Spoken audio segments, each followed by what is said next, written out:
welcome here. Thank you. We're talking about your play. What was the response, especially for you as a director? The response of the audience. From the audience? The first night, they were very righteously indignant about what had happened. Yeah. The second night, we had an audience that was less aware of what had happened, and so they were more, just curious and intrigued and kind of surprised that they had no idea about this. The story is about the American woman. Mm-hmm. Yeah, about the American missionary Minnie Vautrin and how she saved 10,000 lives, hiding people away in her women's college. And actually, when I heard that one, even as a Chinese, I feel like, something, from my head down there, I feel kind of humbled, totally humbled. Your job, your play really made me kind of humble because, that is a story. That is a big, big story. But, kind of lost somewhere. Yeah. Yeah. I heard from Tobin, he was kind of reluctant in the first place to be in this project. Did you have kind of reluctance in the first place? No, I wasn't reluctant at all, but I also didn't know what I was getting into. I didn't realize that this was a source of just tension between Chinese and Japanese people still today. So as soon as I found out that I jumped into this major conflict, I started having doubts, and I was like, oh no, did I make a mistake? Am I on the wrong side? But the fact remained that, this historical event still happened, and it was the truth, and it was atrocious, and this story should be told, and it should be in the history books, and that's what got me into, just being 100% enthusiastic about it. How about, that is the play is about history. How about today, when you heard about something happened in Syria, like a chemical weapon, do you have a very strong feeling? Yes, always. I'm so anti-war, anti-military intervention. I don't believe it's the best response. But on the ground, something happened. So many innocent lives lost. It's true. Do you have an attitude?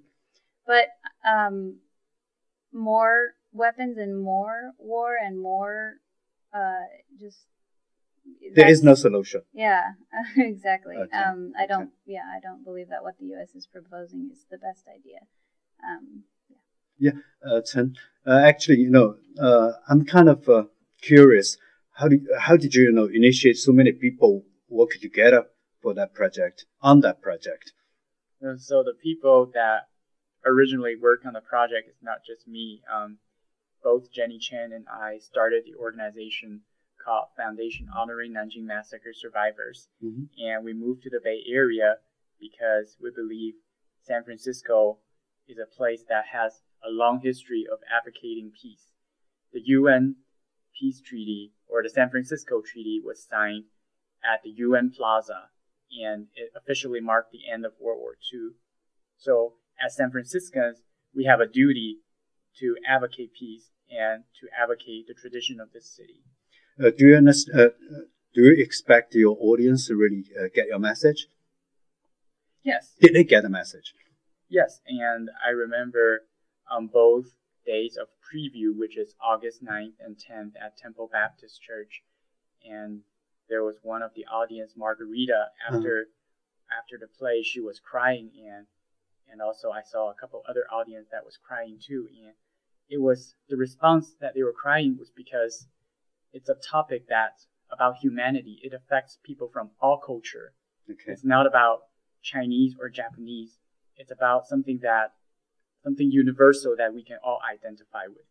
Did any of you cry, or any of you in the project cry, somewhere in the project? I probably cried when I was watching documentaries to find out all about what happened. What is the name of that documentary? It's called Nanking. It was directed by Bill Gutentag. Did I pronounce that right? Okay. And it was made in 2007. There are also a few more movies, dramatizations of the event that I also watched. How about it as a lady, as a woman, you see what happened, the missionary, the school principal did, during the wartime? My response to the comfort women and young girls being captured and used as sex slaves, yeah, very indignant, kind of a frightened reaction as well, because I mean, if I was in a different part of the world right now, that could be me. Yeah. So I mean, it's horrible, and it's let me tell you the truth that everybody back in China, even today, every family have had some kind of stories like that, and everybody still have a very strong feeling, simply because your kind of logic that back then it could happen to anybody. It doesn't matter, what we are. As far as we are on the Chinese side, we could be the victim. We could be victimized. We could be, a lot of bad things could happen. And at the time, there was no hope, especially down the ground. Okay, so that's, truly, you are taking part in this project, not only because of the, project that as a result, you put up for audience that, all of you take a lot into your heart to make it happen. It's. Do you have any plan that put it on, next time somewhere else, or just 2 shows? Oh no, we're gonna do a Jenny, another co-producer. She called it the California tour. And so we're gonna we just put on a 2-day show in August. And that was the preview. Now we're gonna make it better. We're gonna do some more writing, add another character, and we're going to do a show in Marin in December, a show in San Francisco in January, and another show in San Jose in February. We're working on the timeline. Okay. Who are supposed to be in the audience? Everyone. Everyone, especially kids. Oh, how about kids? Okay. That's tough. If you maybe kids of older age, I'd say teenagers and older, just so young kids don't get traumatized by the graphic images that we do use. We use actual historical footage, so that might be a little intense, but yes. Before you get into the project or in the process of the project, did you read what Iris Chang wrote, The Rape of Nanking? I didn't read the whole book. Jenny and we read Iris Chang's Rape of Nanking during our last year at University of Illinois, because Iris Chang was our alumni, and when we read about it, and we decided to find out more about it. So Jenny and I went to dig her archive at University of Illinois and Stanford University Hoover Institute. Yeah. What did you find? That's when we find out Iris Chang, her book was able to get published and became well known was because of the support of the local Bay Area community, which is a very strong community.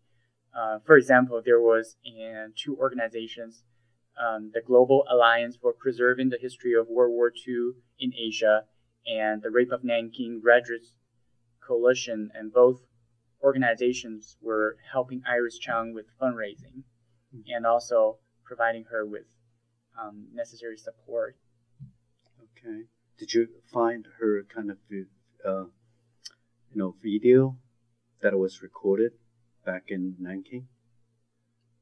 No, Iris Chang, and in preparing writing the book, she did, tape record a lot of images, also interviewed a lot of people. Yeah, Jenny and we watched Iris Chang's documentary. Yeah.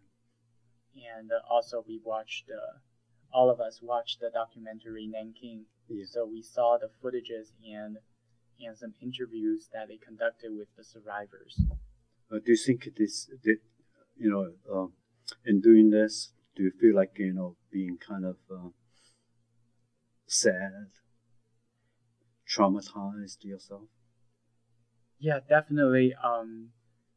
And because Jenny and I are also were also the playwright. So when we were writing the script, and I felt very, very sad about what happened. But the war is not only about the worst of the humanity, it also brings out the best. And what really was amazing about the war was stories like Minnie Vautrin. Yeah. Because it's hard to imagine a Christian missionary would stand up against violence and save over 10,000 women and children, and a couple dozen other people like her in the Nanking International Safety Committee that was able to do it. So one of the purpose for Foreverjingling is also about hope. It's about during the dark times that it is a very test of very human nature. Yeah. And it is a test against each and every individual. Yeah. And it of course brought up the very best. But the lady who saved other people finally committed suicide. Was that heavy for you? All of you? Yes. What really weighed her down? Do you have any idea? And also the Iris Chung story. Yeah, and coincidentally, both Minnie Vautrin and Iris Chung are alumni from University of Illinois, and both of them chose to commit suicide. And the reason they committed suicide is always a matter of debate. Some people would say it's because they suffered from depression, and other people would say they got over-traumatized, and third people would say after they reached their success, one in publicizing the event, another in actually saving the people during the war. They got lost after they came back to normal life. Yeah, actually, I can tell you the truth. I was on a project, journalistic project, several years ago. Mm-hmm. I read some of the first-hand script after talking with some of the comfort women, and I was kind of traumatized. I was kind of sorry. Yeah, a lot of ways. I personally can understand what happened. I really, appreciative of the fact that you can, go on with this project after reading script, after watching documentary, still survived in a way that, you want to bring up the very best to your audience. And we hopefully won't end up committing suicide by knowing everything that was done. Yeah. I think these women, Iris Ching and Minnie Vautrin, well, first of all, Minnie Vautrin was also going through menopause at the time. Mm-hmm. And so all of that trauma, being starved, and going through menopause, I think that really had a chemical, thing with her. For Iris Cheng, I think it was just being so immersed in researching what humanity can do, and all of the, to the most extreme, what we're capable of. And just the fact that that's in all of us, we're all capable if we're brought to that, of doing atrocious things. There's a kind of hopelessness that comes from that, and I think maybe that's what tormented her. But yeah, we choose to put a wall up against that, and we choose to also focus on the good things that humanity is capable of, because there are, there's the yin and yang to everything. Yeah, of course. Some of the very historic facts should not be forgotten, and some of the best personalities, very humanity, should not be forgotten. And this is what we have to be, in a way that we remember everything.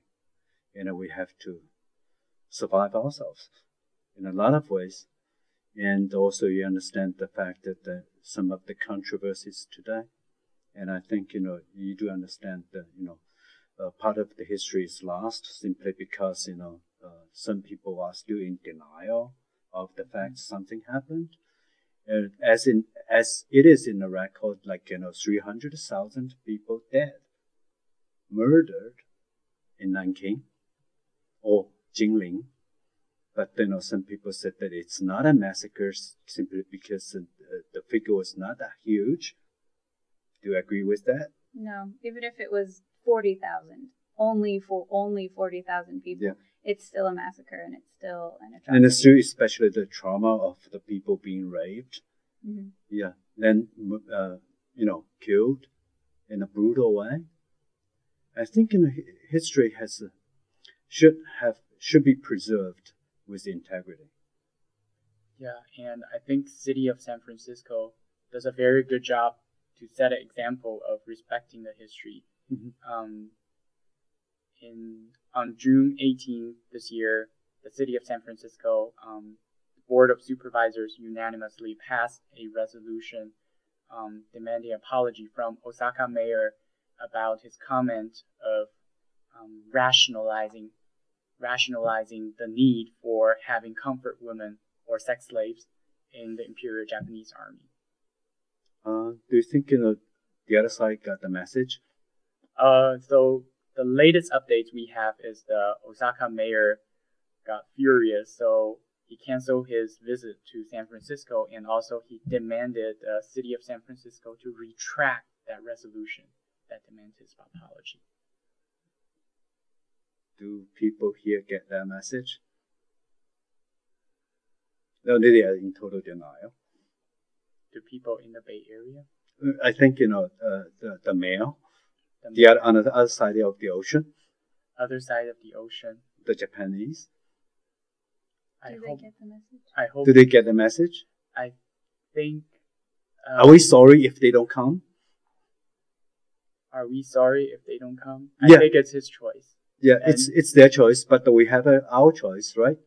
Yeah, and I think San Francisco is doing the right thing of not retracting that resolution. Of course. I think this is my first time hearing that. I'm kind of encouraged, and I also think people not only get the message from the city, also from your play. That should not be forgotten. That's why we chose the San Francisco Bay Area as the place for Foreverjingling, because and the dinner preview experience told us that people are receptive towards. I think you've been to Nanking or Jingling. How about you? I haven't. No, I haven't traveled. I should go there. You should really go there. I think you should go there. You should see people there. People there kind of still have very difficult time. Still each and every year, September the 13th, the beginning of the massacre, there is siren all over the city. There is a Nanking Massacre Memorial event organized by the Global Alliance for Preserving World War II in Asia in the Chinese Cultural Center in Chinatown, San Francisco, and this December. I think all of you should go there. Have a chance to see them. And also see for your own eyes to understand a lot of things. And you understand your job is so much appreciated. Thank you. Thank you.